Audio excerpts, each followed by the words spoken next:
I would actually like to now spend a few minutes on questions to Osvaldo, John, Jean-Pierre, and Amar, and of course, if you have a question for me, before we jump into the numbers. So who has the mic? Håkan. Hanna. Anyone? Yeah, we have Fredrik. And Osvaldo, Amar, John, and Jean-Pierre, please. We'll open up another window for questions at the wrap-up, but let's take some of the questions now. Thank you, Fredrik Littel from Handelsbanken. I'm not sure if this is working, but I'm trying anyhow. I was curious, I think John, correct me if I'm wrong, on the firewall side, you talked about the gray traffic on the A2P and the CPaaS ecosystem, and the gray traffic has been talked about for anyhow the last 10 years, and it has been a big problem. So lifting and giving a little bit more perspective on how you have during this time period been able to control it and push it back or minimize it, or is it still equally big problem? Is it still the same volumes? Are you just chasing the bad guys over and over again, or how does it work? Thank you.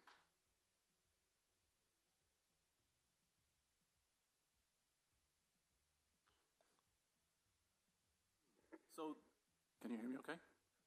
Yeah, so the problem has been around for many years. It's something we've been securing with some of our customers for all those years, but it's continually a problem. So trying to decide how best to describe this. The ecosystem from the brand, so the enterprise who wants to send the message originally to the CPaaS, who are in the middle, and then out to the operator and the subscriber. There are actually tens and tens of what we call aggregators, smaller companies sitting in the middle of that flow. And they're cost squeezed. So they're trying to find the cheapest way to deliver that to the end user to get their 1 cent maybe per message out of the flow. Those are the companies that I suppose we can call the problem. They're the main problem. They pop up, they disappear, they're continually looking for profits, and they're the ones that are difficult to control. So the problem doesn't go away. It's continuous because they're always under pressure to make money. As I said, new ones pop up. They're trying to make money. Everyone's offering the best deal. Come with us. We'll give you the best deal for delivering your messages. And in actual fact, the originator, the brand, by the time their message is delivered, they have no idea how it got there because of all these different players in the ecosystem. And there's least cost routing is a way that this is done. But like I said, there's no control over how these messages go. So by the time it gets delivered, maybe there's one bad egg in the flow that's delivering it on a route that they shouldn't deliver it on. And that's where we step in. So it's still a problem. It's been a problem for many years.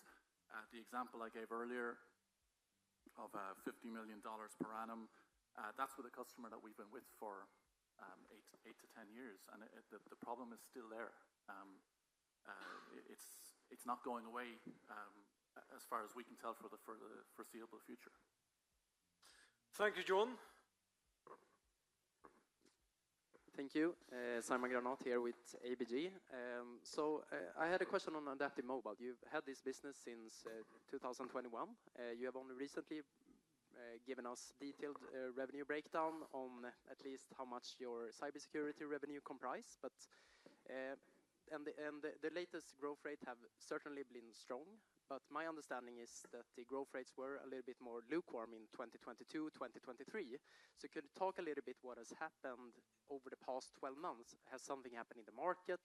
Something happened with long sales cycles? Or something with the product offering? Well, again, I would go back. There's a few different dynamics at play. One of them is what we just talked about. We didn't focus on this grey routes business, the acquisition, actually before I became head of the business group in 22. It's something I immediately felt passionate about. I knew a lot about this space, and I wanted to go after that. So that's something that that has certainly helped us to grow our revenues. And as I said, it's helped us build that solid foundation of recurring revenues from which we can go after other business. And then on top of that, yeah, we're seeing growth in the Middle East in particular. We saw some really good deals, upsell deals to existing customers in the signaling space. And that's also helped to drive our growth over the last 12 to 24 months. Thank you, John. So there's Per for Håkan, there's a question here. Thank you. There is a saying in the world of telecom, if not in overall life: centralize what you can, distribute what you must. And that, I think, we can take to the art of security also. And that begs the question, where do you draw the line? Should security in the longer run be embedded very, very far out in the network in order to assure security also within the smaller loops, so to say? Thank you. I can start on this one, and I might we hand don't over. have, so you answer, and we have to. Yeah, sure. I might hand over to Osvaldo. Our solutions today, they sit at the edge. So we're depending on the solution that it is, but predominantly at the edge. So we're looking at interconnect traffic and trying to protect this. We actually launched at MWC last year a solution we refer to as our overlay solution, and that's to address exactly the point you just made. And what we're looking to do there is put probes on different elements of the network, distributed probes on different elements of the network, which report back centrally to say if there's anomalies or vulnerabilities, because especially when we move into 5G with network slicing, the trust and the threats don't just come from external sources. When we move into 5G, they can come from within. Yeah, hope that answers your question. Thank you, John. So let's take, one final question here. Thank you. Daniel Djurberg, Handelsbanken. Question to Osvaldo. You mentioned that your solution is embedded in many other companies' security products, and you talked also about the potential that you will bring your own more comprehensive product, I guess, to the end market instead of as an embedded product to others. Is that correct understood? And can you give us any time frame and any indication of what markets you will go after? Yes. Okay, very good. Thank you for the question. That's correct. So far what we have done is to embed our technology into some companies like Jean-Pierre mentioned, the case of Zscaler. In that case, Zscaler had to take our capabilities and to put it in their own code and to put it in the product and to go to market.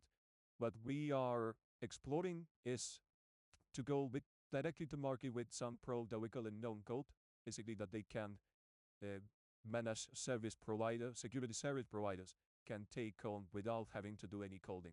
But basically it's a way for us to go to expand to an adjacent market that we've seen that there is potential. Okay, great. So thank you all, and thank you for the questions. And again, we'll open up the next window at the end of the day. Great.